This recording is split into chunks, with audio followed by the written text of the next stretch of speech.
Ethan had once been a man among many. He had laughed, worked, and dreamed beneath the blue sky of Earth, never thinking that one day he would become its last whisper in the universe. The deep space vessel Solace had been humanity's hope, a mission to find a new world after Earth began to die. But hope, as Ethan learned, was fragile. The journey had started with 1,000 souls and bright hearts. It ended with silence.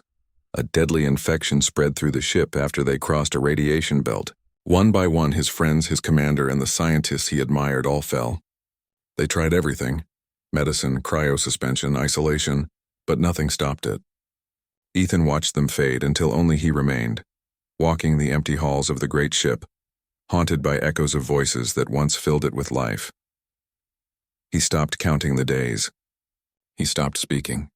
There was no one left to answer, only the steady hum of dying engines and the distant sound of his own breath. When the power began to fail, Ethan made his decision. He had worked in cryogenics. He knew how to freeze life and keep it waiting. Maybe someone someday would find the ship. Maybe humanity wouldn't be forgotten completely. He would become a message in a bottle drifting through eternity. He spent his last hours cleaning the cryo chamber, polishing the glass like it was sacred. He recorded a short message in the system. His voice trembled as he spoke. "My name is Ethan Reyes, engineer, survivor of the Solace. If you find this, know that humanity tried. We loved. We fought to live. Please remember us." Then he stepped into the pod. The cold gas surrounded him, numbing his skin, freezing his tears before they could fall. The glass sealed shut, and his heart slowed. The hum of the machine became a lullaby, soft and eternal. He slept. Years became centuries. Centuries became millennia. The Solace drifted across the galaxy, carried by the silent current of stars. Comets passed, dust gathered, and new civilizations rose and fell while the man inside the pod never aged, never dreamed. His body was frozen, but his story waited, buried beneath the layers of time. And then, something changed. A bright light pierced the endless dark. Massive shadows surrounded the ship, moving with purpose and precision. Strange symbols flickered across the old metal hull as an alien vessel latched onto the Solace. The ship that had been dead for 2,000 years was finally touched by life again. Inside the pod, systems flickered weakly. The cryo chamber hissed and cracked as the alien technology interfaced with it. Monitors that hadn't glowed in ages flickered with foreign light. The ice began to melt. Steam filled the chamber. Ethan's fingers twitched.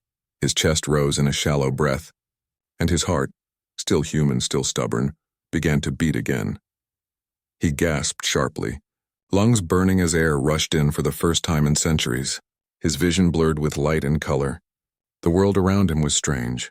Smooth walls of living metal, blue veins pulsing through the floor like roots.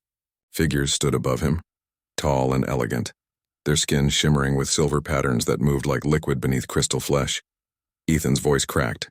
"Oh, where am I?" The being spoke in a melody of sounds he couldn't understand.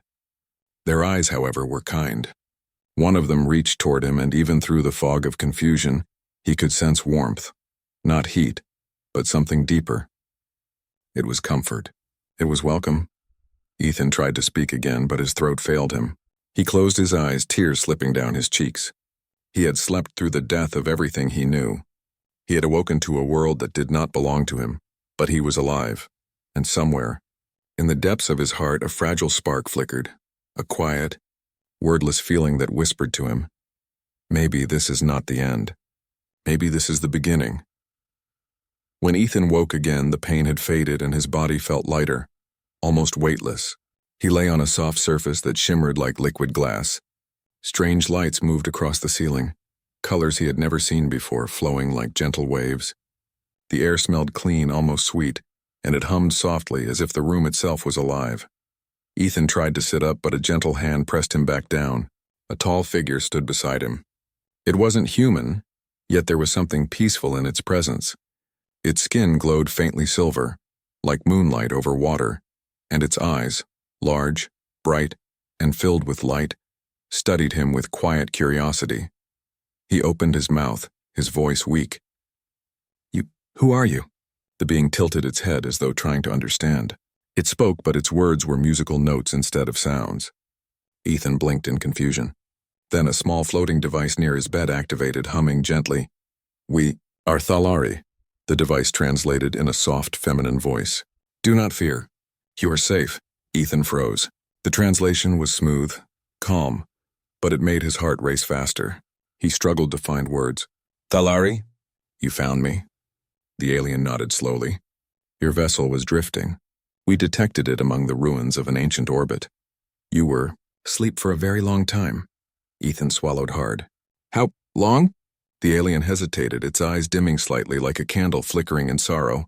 2037 of your Earth years." The words hit him like cold steel. His breath caught. He looked down at his hands. They were shaking. 2,000 years. Everyone he ever knew, every face, every memory of Earth, gone. "Turned to dust," he whispered. "There's no one left." The alien lowered its head. "We are sorry. The stars you once knew have changed. Your people are history now." Ethan lay in silence. His heart ached with a pain too deep for words. The thought of Earth, of the oceans and sunlight, of laughter and cities felt like a dream fading into darkness. He was the last human, a lonely echo from a world that no longer existed. Then the alien spoke again, its tone softer. "You are not alone anymore." Ethan lifted his eyes. The being's hand hovered near his chest, a light glow spreading from its palm. A gentle warmth filled him. Calm, comforting, almost like someone whispering that everything would be okay. For the first time since he awoke, he felt safe. The being turned slightly as another figure entered the room. This one was different, taller, more graceful. Her presence filled the air with power and calm. She wore robes that flowed like liquid silver, and her eyes glowed brighter than the stars. The other Thalari bowed deeply as she approached. Ethan could sense it instantly. This was someone important. The new being looked at him for a long time before speaking. Her voice was steady and melodic, carrying both authority and sorrow. "You are the one who slept," the translator said softly. "The one who drifted through the ages." Ethan nodded faintly. "I didn't mean to. I thought maybe someone would find me." The queen, and for there was no mistaking her, moved closer. Her expression was unreadable, yet her tone was filled with wonder. "And we did. Your signal reached us across the stars. Even after millennia, your heart still called out." Ethan blinked, confused. "My heart?" She placed a delicate hand above his chest, not touching, only hovering. We heard its rhythm, weak but steady, a cry of loneliness and hope. Her words sank deep inside him. He had been asleep, frozen, forgotten, yet somehow something inside him had reached beyond time. Something human. The queen straightened and looked at the others. "Prepare him. The council must see. A being who has crossed the ages deserves to be known." Ethan wanted to speak, to ask where he was, what they wanted from him, but his strength failed. The room dimmed. His eyelids grew heavy. As he drifted back into sleep, he heard the queen's final words, faint but filled with curiosity and warmth. "Rest, child of Earth. You were not lost. You were waiting to be found," and with that, the last human faded into dreams once again, surrounded not by silence, but by the soft hum of alien life that had chosen to awaken him. When Ethan awoke again, he felt stronger. The strange silver light of the Thalari world filled the room. The walls themselves glowed softly, like the inside of a pearl. He could move now, and his breath came easier. Yet the truth still haunted him. 2,000 years had passed. Humanity was gone, and he was the only one left. A gentle sound broke his thoughts.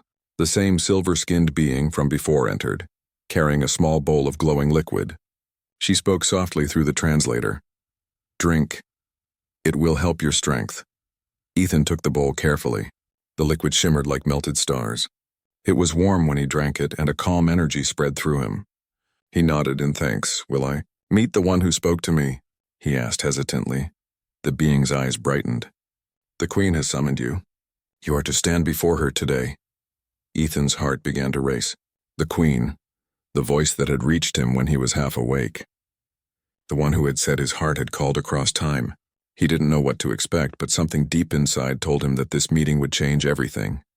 He was led through long, shining corridors. Strange creatures, tall and graceful, watched him with curious eyes. Some bowed their heads slightly. Others whispered softly in their melodic tongue. For them, Ethan was something rare, a living piece of history. The corridor opened into a vast chamber. It looked like a cathedral made of living crystal. The air shimmered with soft energy, and faint music hummed through the walls. At the far end stood a throne grown from silver vines and blue light, and upon it sat the queen. Ethan froze. She was taller than the others, wrapped in flowing robes that seemed woven from light itself. Her skin reflected every shade of silver, her hair like strands of molten moonlight. But it was her eyes, deep and endless, sucking, that held him. They were not cold or cruel. They were ancient and kind. The translator's gentle voice broke the silence. "You are the one who slept," she said. "The human from the vessel called Solace." Ethan bowed slightly, unsure of their customs. "Yes, that's me. Ethan Reyes, engineer, or at least I was." The queen rose from her throne and slowly walked toward him. Each step echoed softly in the glowing hall. "You carry sorrow," she said quietly. "It is heavy in your eyes. Your world, it is gone." Her words were not a question. They were truth. Ethan lowered his gaze. "Yes, I lost everyone, everything. I should have died with them. But I couldn't. I hoped someone would find me one day." The queen circled him, studying him closely. "Hope is a strange thing. It survives even when reason does not. You slept, yet your heart did not give up."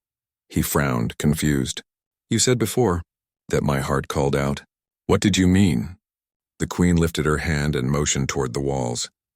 They began to shimmer, revealing a vision.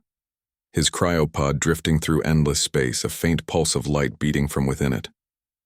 Your ship was silent, your machines were dead, yet a signal pulsed from your pod, soft but constant. Not mechanical, organic. We heard it in our farthest sensors, a heartbeat that refused to stop. Ethan stared in disbelief. "My heartbeat? You mean my body called to you?" She nodded slowly. "Not just your body, your will. We followed it, believing it was a message. We found a man instead, a man who endured longer than time itself." Ethan felt his throat tighten. He looked up at her with wet eyes. "Then why? Why save me? Why go through all this trouble for one broken man from a dead world?" The queen's eyes softened, and for a moment, the vastness of her power seemed to fade, leaving only warmth. "Because, human, your existence defied silence. In all our long history, no being has ever reached across time with nothing but the strength of its will.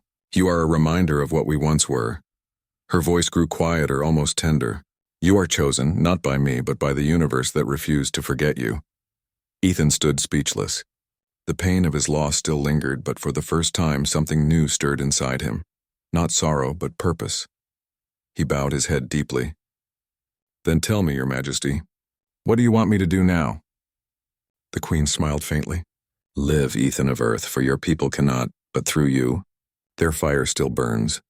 And as he looked up into her shining eyes, Ethan realized something he had not felt in centuries. Hope was alive again. Days passed on the Thalari world, and Ethan slowly began to recover. His body was healing, but his mind still carried the heavy shadow of loss. Every night when he closed his eyes, he saw Earth, the blue sky, the cities, the people he had loved. Then he would wake up in this silver alien world, surrounded by beings who spoke in music and light. It all felt like a dream he couldn't escape from. The queen often came to see him. She never spoke much at first and only watched. Her presence was calm but powerful, like a deep ocean hiding endless depth. Ethan felt small in front of her, yet safe. She seemed to understand him in ways words could not. One morning, as the light of twin suns filtered through the crystal walls, the queen entered with her guards. "Ethan of Earth," she said softly, "our kind measures worth not by power or age, but by the strength of the heart. You have been chosen by destiny, but to walk among us you must first face the truth within yourself." Ethan frowned, unsure what she meant. "Face the truth? I've already lived through it." "I lost everyone," the queen shook her head. "You have lived through pain, yes, but you have not faced it. You buried it to survive." She raised her hand and the air shimmered around them. "You will now undergo the trial of memory. It will show you what still binds you. You must walk through it and return. If your spirit breaks, your body will not awaken." Ethan's chest tightened. "And if I refuse?" "Then you remain a stranger among us," she said softly, "forever drifting between worlds." Ethan looked into her eyes, silver, endless, but honest.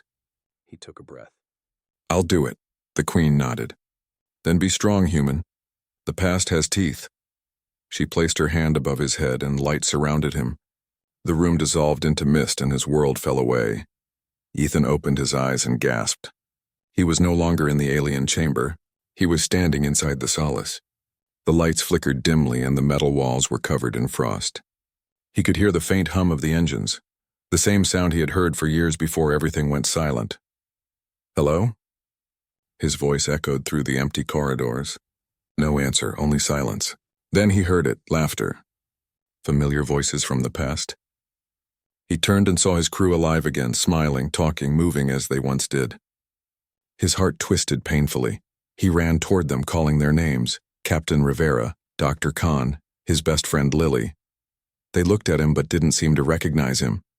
When he tried to touch them, his hand passed through like smoke. The ship shook violently and alarms blared.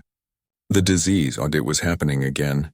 One by one, his friends began to collapse, coughing blood, reaching out for help. Ethan screamed, "No! Not again, please."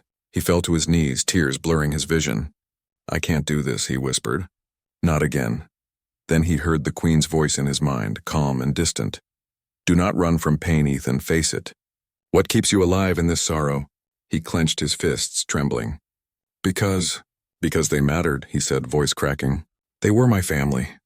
I can't forget them. I won't." The ship around him began to fade. The dead faces turned to light. His chest ached, but something inside him started to glow, a small, steady warmth.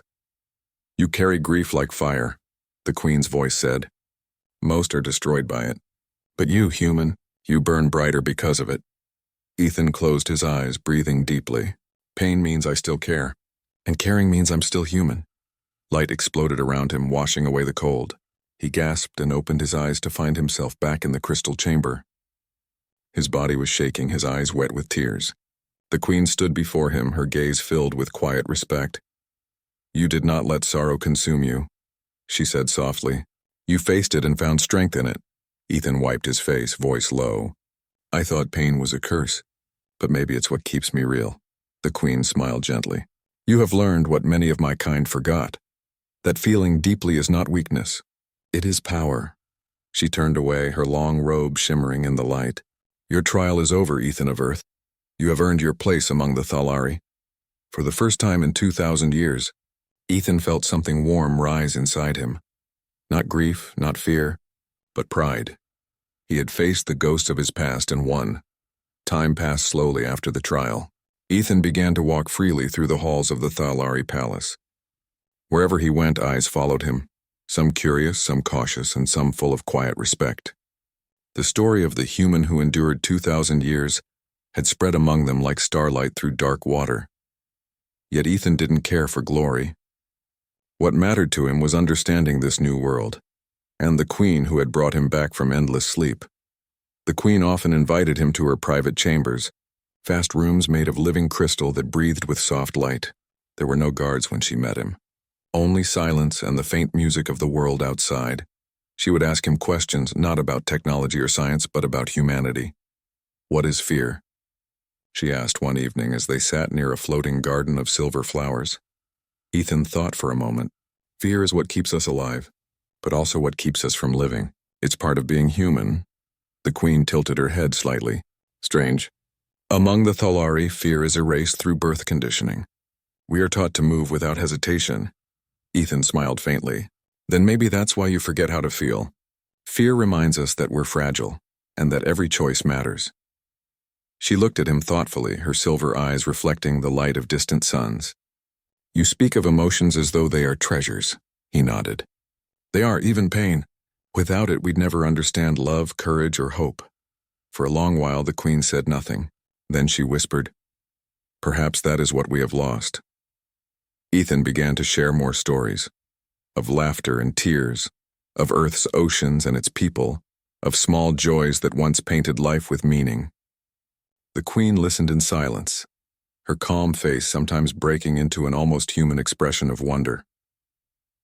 One night she asked about something that seemed to puzzle her deeply. "Tell me, human, what is love?" Ethan smiled sadly, eyes distant. "Love is when someone else's happiness matters more than your own. It's what makes you fight for someone even when you're broken. It's what makes life worth living. The queen looked away as if afraid of something. Love among my kind was once seen as a weakness. It made us fragile, it made us care. And isn't that beautiful? Ethan said softly. To care even when it hurts? Her eyes met his, and for the first time she didn't look like a ruler or a goddess. She looked almost human, fragile beneath all that light. You say that with such certainty, she murmured. Even after all the pain you have known. Because pain taught me what love really means, he said. When you've lost everything and you still choose to care. That's love. The queen lowered her gaze. You are teaching me something my people forgot long ago. Over the following weeks, Ethan and the queen grew close. They walked together through the sky gardens where glowing birds flew in circles of light. They watched the twin suns set behind Crystal Tower. As their conversations, once formal, became quiet and personal. Sometimes when Ethan laughed, the queen would smile. A small, rare smile that lit the air around her. The Thalari servants whispered about it. Their queen, untouched by emotion for centuries, now smiled because of the human. One evening, as a soft storm shimmered above the domes, the queen stood beside Ethan on a high balcony. The wind carried strange scents of flowers and ozone. Ethan, she said quietly, you have changed me. He looked at her, surprised. I didn't mean to. But you did, she said. You made me feel again. You reminded me that strength is not in silence, but in the heart. She turned her eyes toward the stars. Your people were extraordinary. Ethan's voice trembled slightly. Then maybe we weren't meant to vanish. Maybe humanity still has something to give. The queen looked at him for a long moment, and in her glowing eyes was something deeper, something wordless, fragile and warm, perhaps, she whispered. That is why you were chosen. The stars reflected in her eyes as the wind swirled softly around them. For the first time, Ethan felt peace, not because he had found a new world, but because he had helped someone remember how to feel. He had been the last of humanity. But in that moment, standing beside the queen, he realized he was not alone anymore. Peace had settled softly over the Thalari world, and Ethan almost believed it would last. He spent his days walking through the Silver Gardens, helping rebuild the queen's archives and sharing the lost knowledge of humanity. The queen often joined him, her calm presence turning even silence into comfort. For the first time in 2,000 years, Ethan felt alive. But peace is a fragile thing. It never lasts forever. One night, the stars trembled. The sky above the crystal city filled with streaks of red light, not dawn but fire. The alarm tones echoed through the domes like thunder. The ground itself seemed to shiver. Ethan ran out onto the balcony, his heart racing. In the distance, enormous ships cut through the clouds like blades. A guard shouted in the Thalari tongue. The translator near Ethan's ear whispered the words. The Vorkin have returned. The enemy is here. Ethan froze. He had heard their name before. The Vorkin were a brutal species that had once tried to destroy the Thalari. They were conquerors feeding on power and fear. The queen had told him that peace with them was impossible. The palace shook as the first blast hit the defense shields. Blue light flashed, throwing dust into the air. Ethan stumbled, gripping the railing. Panic spread across the city below. Ships rising, towers folding into defensive forms. The calm, beautiful world he had come to love was suddenly burning. The queen appeared moments later, surrounded by her guards. Her armor shone silver, her eyes fierce and focused. She looked every bit the ruler she was, strong, calm, unyielding. Yet when she saw Ethan, her expression softened for a heartbeat. You must go to the lower chambers, she said. It's not safe here. Ethan shook his head. No, I'm not hiding while your people fight. Her tone sharpened. You are not a warrior. Neither was I when I lost my world, he said, voice trembling. But I still fought to survive. Let me help, please. The queen studied him for a long moment. Then she nodded once. Very well, but you will stay close to me. The battle outside was chaos. The Vorkin ships rained fire on the shining towers. The sky turned into a storm of red and blue light. Thalari fighters soared like glowing birds, weaving between enemy lines, but the Vorkin were ruthless and many. Ethan stood in the command hall beside the queen, watching the displays of destruction. His heart pounded, fear mixing with anger. He couldn't just stand there. There must be something I can do, he said. Something human. The queen turned to him. You once built ships, did you not? Yes, he said quickly. I know old human defense systems. Things that work even when power fails. She gestured to a console. Then use that mind of yours. Show me what humanity was made of. Ethan ran to the interface. Though the alien symbols were strange, he quickly recognized patterns. Logic, power routing, shield modulation. His fingers flew across the controls. He rerouted power from secondary grids to the shield core, stabilizing its energy flow. Done, he shouted. That should hold for a while. The Queen's lips curved in a faint smile. You adapt quickly, he smiled back despite the chaos. That's what humans do best. Hours passed like seconds. The Queen's flagship rose into the sky, leading the counterattack. Ethan joined her crew manning the systems, working side by side with her soldiers. He watched her command, calm, decisive, fearless. To him, she looked like light itself, guiding her people through the storm, but even light can be wounded. A blast struck the side of their ship, sending it spinning. The control panels exploded in sparks. Ethan was thrown to the floor, pain shooting through his arm. When he looked up, he saw the Queen standing, her armor cracked, blood, like silver and glowing, running down her side. Your Majesty, he cried, rushing to her. She waved him off weakly. Keep the ship steady, she said, voice strained. We cannot fall now. He grabbed her shoulders, refusing to let her fall. You've done enough. Let me take it from here.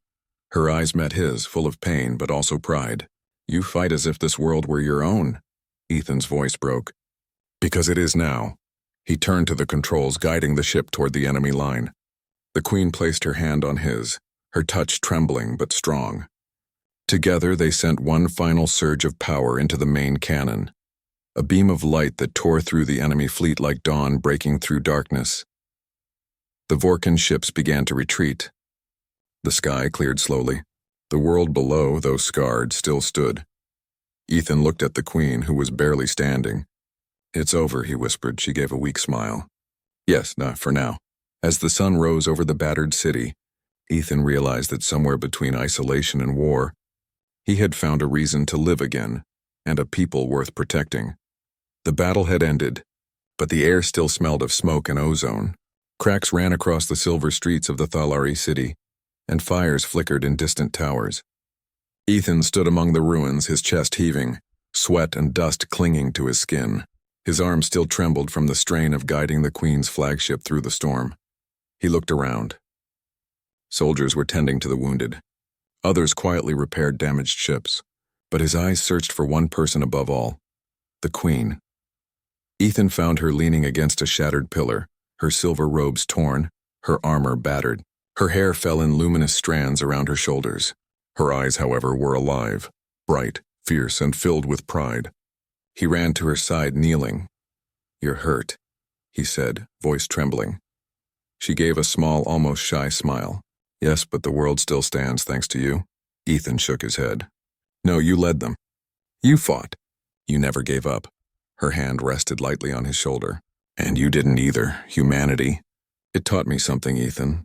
Strength is not just in power or numbers. Strength is in choosing to care, even when the odds are impossible. You reminded us of that. Ethan swallowed hard. For the first time in centuries, he didn't feel alone. He realized that the years of isolation, the cold silence of the pod, the endless dreams of a lost Earth, had all led him here. To this moment, to this world, and to her. The Queen looked up at the sky, where the first pale suns of dawn shimmered through clouds of dust and light. You are the last of your kind, she said softly, yet you have given us something no empire ever held. Humanity lives again when you. Ethan's throat tightened. He had lost everything once, and yet now in this alien world he felt something he had not felt in millennia. Purpose. I never thought I'd matter again, he whispered. I was just a man. A single human drifting through the stars. The Queen stepped closer. Her eyes glowed softly, reflecting the rising suns. You were never just anything. You endured what no one else could. You were faithful to your world even when it was gone. That is why you were chosen. Ethan's gaze fell to her hands. Chosen? Chosen for what? To be a bridge, she said. Between what was lost and what can be born. Between humanity and the stars. Your people's courage, their hope, their love, it can live again through the heart of one man who refuses to surrender. Tears filled Ethan's eyes. 2,000 years of loneliness, sorrow, and fear condensed into a single moment, and yet it did not crush him. Instead, it lit him from within. He stood taller. His voice, steady and strong, broke the morning silence. "Then I will not fail," he said. "I will protect this world. I will protect you, and I will carry the legacy of humanity wherever I go." The Queen smiled, a soft and radiant light surrounding her. "I believe you, human, and the universe believes too." For the first time in his long life, Ethan felt hope in its purest form. Around them, the Thalari people emerged from the shadows, their eyes full of awe and gratitude. They bowed to him, not as a stranger, not as a human relic, but as their champion, the one who had reminded them of courage, hope, and love. The Queen placed her hand over his heart. "Your kind is gone," she whispered, "but through you humanity has found a way to touch the stars again. You are the last, and the first?"